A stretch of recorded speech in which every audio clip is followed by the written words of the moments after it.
தமிழ்நாடு முதலமைச்சரின் உதவி மையத்திற்கு அழைத்தமைக்கு நன்றி. உங்களின் கோரிக்கை இனி எங்களது வசம். முதலமைச்சரின் உதவி மையத்தின் மூலம் உங்களின் கோரிக்கைகளை பதிவு செய்து கொள்ளலாம். பதிவு செய்யப்பட்ட மனு குறித்த தற்போதைய நிலையினை தெரிந்து கொள்ளலாம். உங்களின் அழைப்பினை எங்கள் அலுவலர் சிறிது நேரத்தில் ஏற்பார்கள். தயவு கூர்ந்து இணைப்பில் காத்திருக்கவும். வணக்கம், முதலமைச்சர் அமைத்து வர வைக்கிறேன். என் பேர் யஸ்வந்த். அங்கே வரலாம். ஹலோ ஹலோ கேட்குதுங்களா சார்? கேட்குதுங்க சார், சொல்லுங்க சார். சார் ஒரு பெட்டிஷன் நான் பார்க்கணும் சார். மனு நம்பர் சொல்லுங்க. 1322.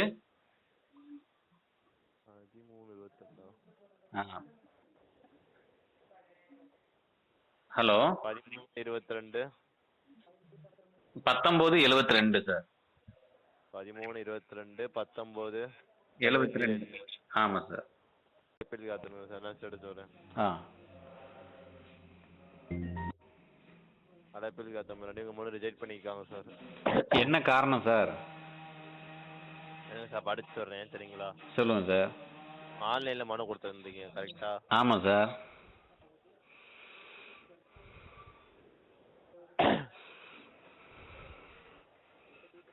வாடிப்பட்டி வருவாய் வட்டாட்சியர் கடிதத்தில் வாடிப்பட்டி வட்டம் நிரேந்திரன் உள்வட்டம் கச்சையொட்டி கிராமத்தில் புலாயன் 1131/3 வடக்கு மற்றும் மேற்கு பகுதியில் புலாயன் 1130 அமைந்துள்ள ஓடையினை தவிர்த்து குவாரியில் எடுக்கப்படும்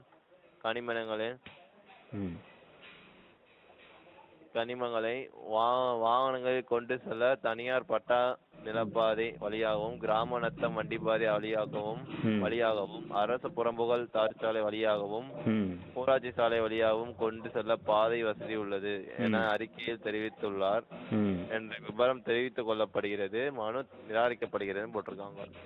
அப்படி எதுவும் இங்கே வேற பாதையில இல்லையா சார்? நீர்வழிப்பாதை ஓடையை தான் பயன்படுத்திக்கிட்டு இருக்காங்க. இந்த தகவல் யார் கொடுத்தது சார்? உங்களுக்கு தகவல் கொடுத்த commissioner department of geology and mining. மதுரையா சார்? மதுரை தானே sir? Yes sir, yes sir. இப்படி ஒரு பாதையே இல்லைங்களே சார். இங்கே நீர்வழிப்பாதை வகுத்து மலை ஓடையை தான் பயன்படுத்திக்கிட்டு இருக்காங்க. ஒரு தவறான ஒரு பதிலை இப்படி கொடுத்துருக்காங்களே சார். மனுவும் நிராகரிச்சிருக்காங்க.